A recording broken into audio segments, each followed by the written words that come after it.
habaye hari umuntu unyandikira baba bamuzi baba bamuzi kuko ibintu nandika se hari ahandi bageze babyumva nta handi kwera ni kuri ni bwami nta gahinda nari mfite nta gahinda nari mfite gusa nyine nizasaga zayago zabaye urumva biba ngombwa ko nyine kubera yago nawe n'inshuti yanjye biba ngombwa ko mukaraga nyine akantu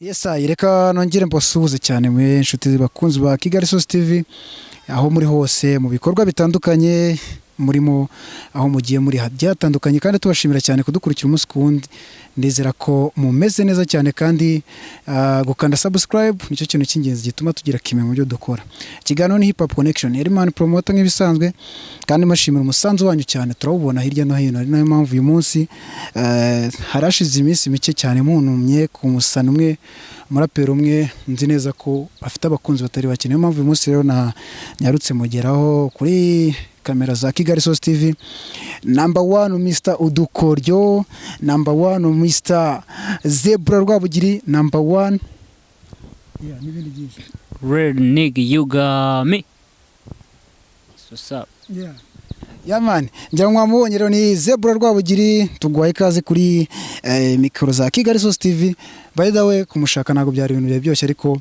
special shout out namugezeho hanyuma Zebra bimeze bite ndabona wifunze fresh cyane panza ngira ngo hari ubushomeri butwatewe n'icyorezo bitarakugeze ya ubushomeri buri hose ariko bitewe ko ngiye mba mfite abantu benshi batandukanye kungeraho byabugora ubushomeri bwagorwa no kungeraho bitewe n'abantu mbamagaze bameze neza cyangwa se bameze nabi ko baba bameze kose ariko nyeka ko ubushomeri byabugora kugira ngo bumfatishe Sarakoze cyane hanyuma Zebra ngira ngo mbere y'uko wenda tukwinikiza n'ikiganiro cyacu nagira ngo banze ubwira abakunzi bawe barigane n'abakunzi b'umuziki muri rusange by the way nabonye ushobora kubasohoye indirimbo nshyashya irimo ibintu by'amasasu n'iki ni fire ni mon fire bira bintu bimeze bite track nshyashya bimeze bite iriya ndirimbo already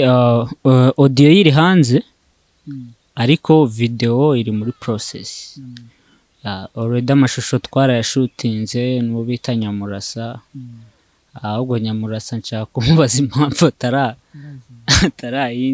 yinkikiriza gusa byose byararangiye iri hafi kubageraho audio yakozwe na Traxler man indirimbo yitwa ngo iki audio yakozwe na Traxler Nyamurasa we twamufashe kuri video audio yitwa ngo iki izagera hanze ryari by'umwihariko mwasetinze tariki zingahe audio iri hanze ariko ku by'amatariki byo nk'ibyo n'Imana ibigena cyane cyane ko mubizi ko ngewe life yanjye ari freestyle mbona bibaye ntago navuga ngo kubera ngende umuhanzi ntago ndi director nta nubwo ndi producer urumva ngeye nkora akazi kanjye ubundi nkategereza kabo twakoranye kugira ngo nako karangire ubundi ibintu bibone kugera ku bantu man Murakoze cyane mbonereho nanakubaze sinzi niba ari ngewe ndabibaza icyo kibazo ariko hari n'abandi benshi bashobora kuba bakibaza Zebra ndagira ngo usobanure cyane imikoranire yawe na Danger Zone ese ni label yawe ni studio yawe bimeze bite imikoranire yawe na ni DJ Kiroso Danger Zone team yose muri rusange Danger Zone ivuze iki kuri wowe okay Danger Zone Music ni studio ihagarariwe na DJ Kiroso hanyuma DJ Kiroso ni umujyanama wanjye mu bijyanye n'umuziki nuko nguko bihagaze hagati yanjye na Danger Zone Music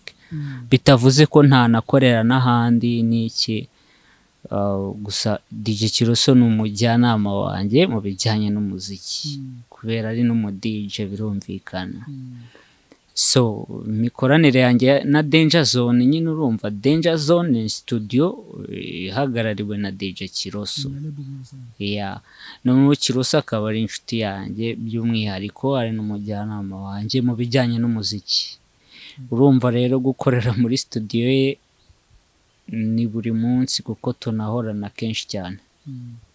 niba atari ibanga contract mufitanye ni mu gihe kingana gute? Igihe cyose igihe cyose ntago twigeze twandika ngo ibiki n'ibiki, ariko ni umuntu wanjye ku buryo igihe icyo ari cyo cyose numvishe nshaka gukora indirimbo, hari icyo nshaka kugeza ku banyarwanda, Kiroso akaba afite studio bitewe n'umubano dufitanye, ni direct. Hanyuma reka nkubaze kano kabazo, hari abakunzi bawe benshi cyane banonye bati numugeraho Zebra uzamutubarize. Zebra ariyandikira composition yawe, indirimbo zawe by the way nanjye ndi umufana ukomeye. Zira ndirimbo se ni wowe wiyandikira, ufite undi muntu kwandikira muri team ya Danger Zone, bimeze bite? Habaye hari umuntu nyandikira baba bamuzi baba bamuzi kuko ibintu nandika se hari ahandi bageze babyumva, nta handi kweli, ni kuri ni bwami ni bwami. Jewe kuri ibyo bya na Kiroso wavugaga, Kiroso ari muri groupe yanjye bita ibwami. Nge mbyita groupe kuko gengo ntago ndamenya uko bisobanura, abandi bo babyita ngo ni gengo yabo n'iki, ariko njyewe ni itsinda ryanjye bita ibwami. Ubwo ibwami rero ikaba ikubiyemo ibintu byinshi bitandukanye. Danger Zone Music iri ibwami, hari n'irindi tsinda bita Spirit Saint ibwami, hari n'ibindi bikorwa bitandukanye nashaka kuvugaho, nzabivuga nyine ndi kubikorera publicité nabyo by'ibwami. No mu busantere bwanyu ushobora kuzashiduka wenda hari agashopu kanditseho ibwami, ubwo ugihita umenya ko ari njye nabikurikiranye. Urakoze cyane na Zebra kuva watangira umuziki man, ubundi ufite indirimbo zigera muri ko man, mbona drops zawe cyane, umwe mu bahanzi mbona basohora indirimbo cyane, ndetse mu gihe cyegeranye maze kugeza indirimbo zingahe, album ni zingahe? Ibyo byasaba abahanga mu mibare kuko njye ntago nakundaga imibare nkiniga. Ubwo abantu bazi imibare bazajye kuri, ndakeka kuri YouTube ni ahantu horoshye wabisanga. Sasa babari kuko ndi kumva indirimbo zanjye ziri hagati ya 50 n'ijana,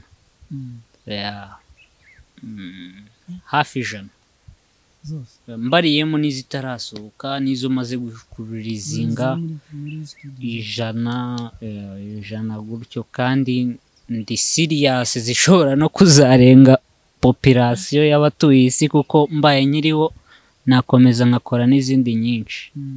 Man, uteganya ibikorwa byo kuba wasohora album, kuko izo ndirimbo ndakeka zirimo nka album ni nyinshi cyane, ko sinaziba EP. Ese niba hari EP umaze gushyira hanze, niba zihari ni zingahe? Igitekerezo cya album kuri wowe bimeze bite? Okay, ibyo gusohora album ni ibintu nyine biri hejuru cyane, urumva bisaba imbaraga zirenze izo ngewe mfite. Gusa imbaraga zo kuba nakora indirimbo ijyanye n'iyo uri kundeba wifuza, izo ndazifite. Izo ndazifite, mfite n'ukuntu mbikurikirana kugira ngo nkore indirimbo wifuza. Ariko gukora icyo kibazo niwe wa mbere ukimbajije. Album yanjye igomba kuba igizwe n'indirimbo 50. Uyu mwaka ntabwo ushobora kurenga ntarayishyiraho audio na video. 50? Yes, ndakeka ari njye muntu wa mbere ugomba gusohora album y'indirimbo nyinshi cyane. Gusa mfite indirimbo zigera muri 50 ziri kuri album yanjye iri muri Danger Zone Music, bayita ibwami rimwe, niko yitwa album.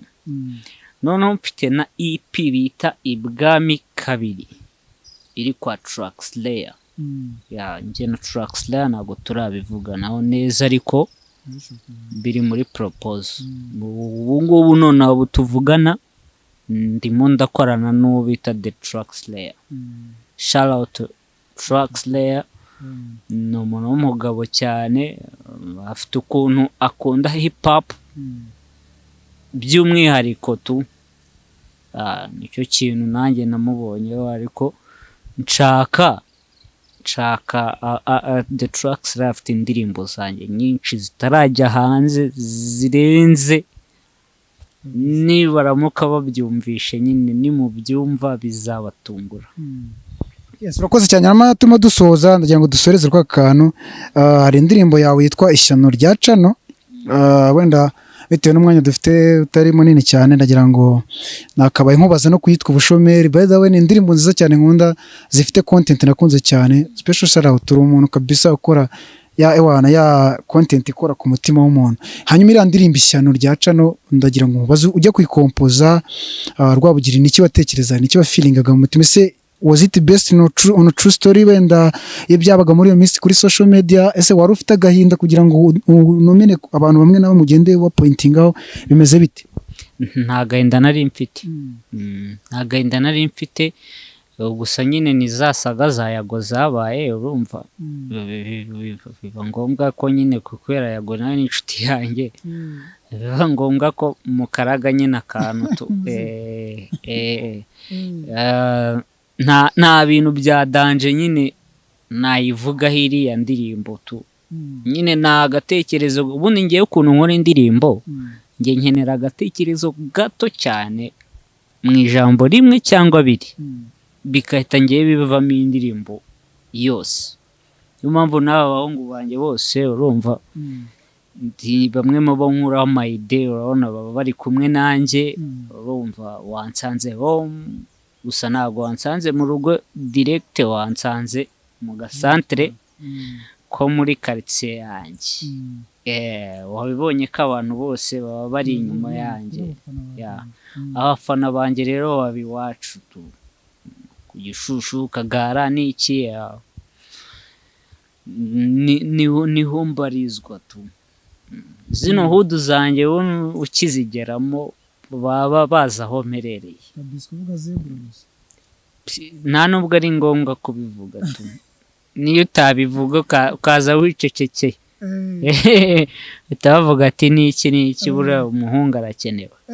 Mwana ugira udukorwa twa danje, ariko mbo tuzabirambura. Afite imishinga itandukanye ko yagiye bivuga, hari indirimbo ze ubu ngubu hari indirimbo nyangaraza kuyidutamo mu minsi mikeya, ubwo ba director be niba Decide umunsi, ariko irahari nayibonye, ifite amashusho meza, nagize ayo mahirwe.